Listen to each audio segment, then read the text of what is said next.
clap, toujours hyper important de bien synchroniser le son et l'image pour pas avoir des problèmes de synchronisation. Je pense qu'on n'en parle pas assez alors que c'est hyper important. Bonjour à tous, bienvenue dans cette nouvelle vidéo. J'espère que tout le monde va bien. Aujourd'hui, une vidéo pas facile parce que je vais répondre à mes haters. Je vais répondre à mes méchants commentaires. Je pensais pas que j'allais en arriver là un jour, mais malheureusement, c'est la triste réalité de ce qui se passe sur ma chaîne. Pour 99,9%, j'ai que des commentaires hyper bons, que des commentaires bienveillants. J'ai une communauté qui est hyper saine, mais j'ai pas fait la soustraction. Mais sur le dernier pourcentage qu'il me reste, je vais être obligé de répondre assez critiques. Je vais prendre principalement et uniquement les commentaires de mes 4 dernières vidéos parce que celles d'avant, ça va faire trop loin et je pense qu'il n'y aura pas trop de rapport entre la personne que je suis maintenant et les commentaires que j'ai reçus dans mes anciennes vidéos. Alors, je vous cache pas que ça me fait pas hyper plaisir de faire cette vidéo, mais c'est aussi un moyen de mettre les choses au clair, de tout mettre à plat et de répondre frontalement aux personnes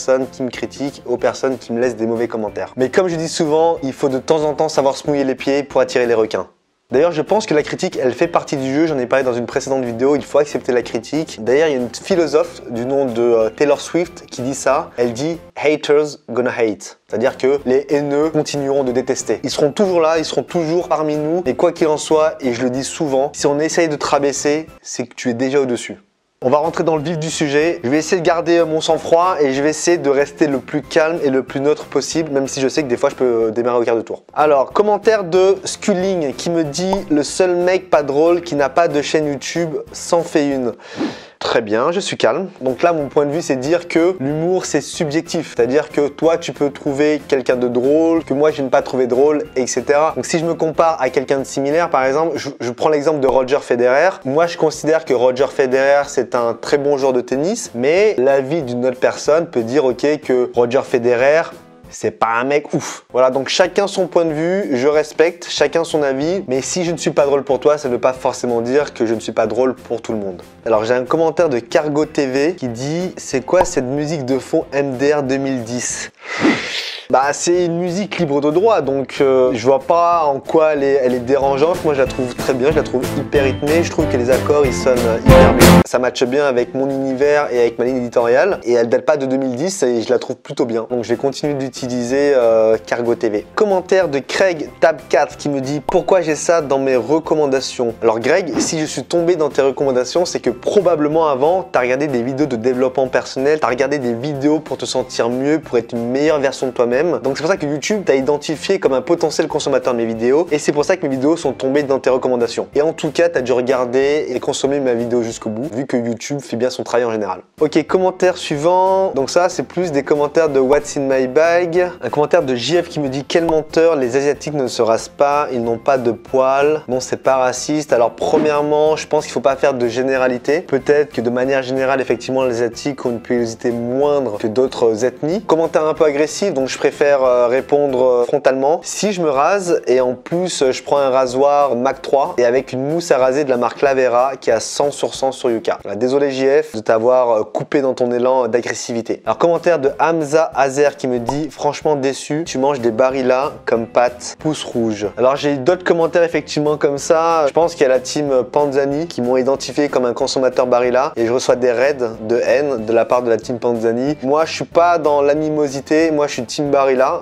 depuis longtemps maintenant. Comme je dis souvent, le monde doit être solidaire et uni plutôt que divisé et solitaire. Donc désolé Hamza, mais je rentrerai pas dans ton jeu. Donc j'ai un commentaire de Blaine Harper qui me dit « Je suis désolé Fred, mais c'était mieux avant. » Alors effectivement, j'ai eu plusieurs fois ce commentaire sur mes différentes vidéos. Et moi, je pars de l'adage populaire qui dit « Il vaut mieux prendre le risque de vite se renouveler que d'avoir des remords à être démodé. » Ça signifie que il faut pas attendre que la mode passe pour commencer à créer et à proposer autre chose. D'ailleurs, vous le voyez, entre mes vidéos du début et mes vidéos de maintenant, il y a une différence. Mais c'est dans la vie d'un créateur de contenu de savoir se renouveler à temps avant d'être démodé. Et je prends un exemple encore une fois à mon niveau. Par exemple, quand on regarde James Cameron, ceux qui l'ont connu, qui l'ont suivi depuis Terminator, vont peut-être pas forcément aimer ce qu'il a fait avec Avatar. Donc malheureusement, ça fait partie de la vie d'un créateur de savoir se renouveler et de décevoir malheureusement les personnes qui le suivent depuis le début. Commentaire de Emile.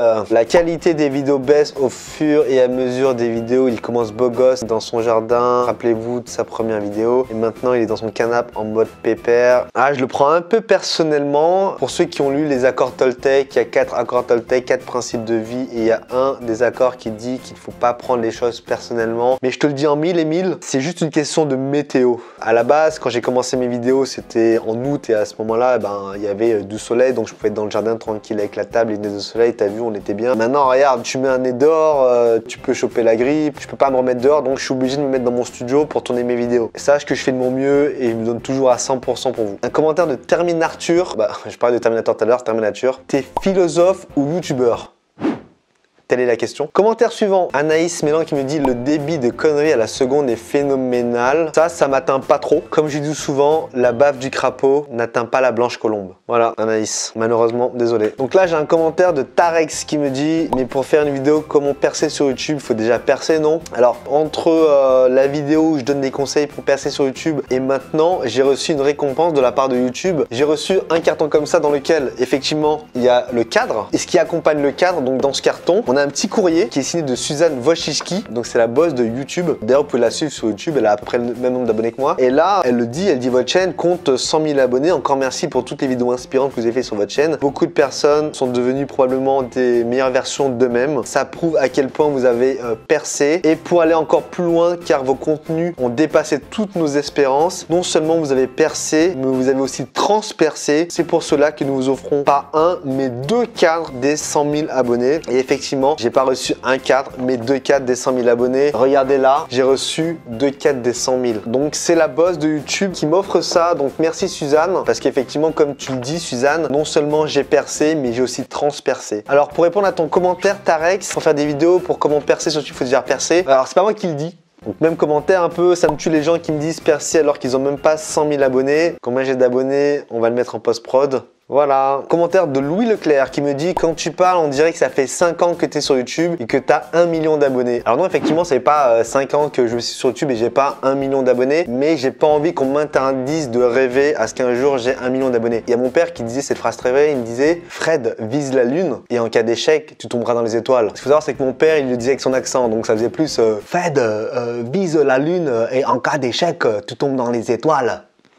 Je sais pas si on va laisser ça au montage. Je vais appeler mon père pour être sûr, pour savoir si il m'autorise à ce que je l'imite. On va voir. Hein.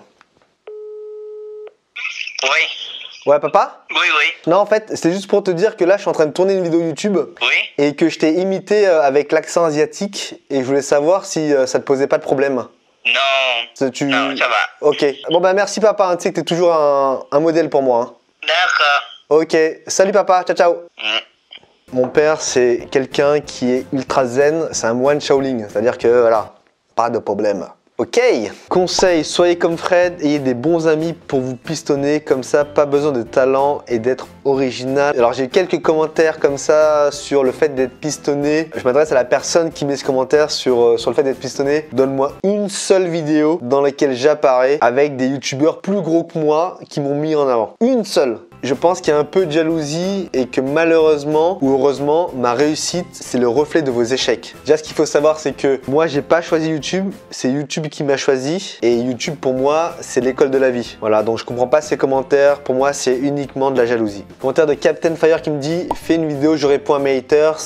Je vais pas me rabaisser à faire ce genre de vidéo parce que je veux pas donner de la visibilité aux personnes qui me critiquent. Donc non, pas de vidéo sur je réponds à mes haters. Commentaire suivant, tu t'es mal rasé les sourcils, ça me stresse. Je suis désolé Julien, alors effectivement, des fois je me rase moins les sourcils, mais pour répondre à ton commentaire un peu agressif pour le coup, c'est que je me les rase pas, je me les épile dans un endroit spécialisé. Je vais au boudoir du regard pour ceux que ça intéresse. Donc ça coûte 30 € la première séance d'épilation. Ensuite on peut y retourner tous les 2-3 mois juste pour une restructuration et ça coûte 20 €. En plus ça fait longtemps que je suis pas allé. Je vais essayer de retourner voir mon esthéticienne au boudoir du regard pour qu'elle me fasse une autre restructuration au niveau des sourcils. Donc j'ai un commentaire de Dalton qui me dit t'as un long cou ou c'est moi. Alors effectivement ça fait partie de mes complexes quand j'étais petit. D'ailleurs quand j'étais à l'école on m'appelait Fred Van Long Cou. J'ai même une coupe au bol et on m'appelait coupe au bol de riz. Ça fait partie des complexes que j'ai eu et que j'ai toujours. Et je préfère éviter de rentrer dans la critique sur le physique. Je pense qu'on peut rien y faire et je pense qu'on doit tous s'accepter comme on est. Car comme je dis souvent, il faut tous s'accepter comme on est.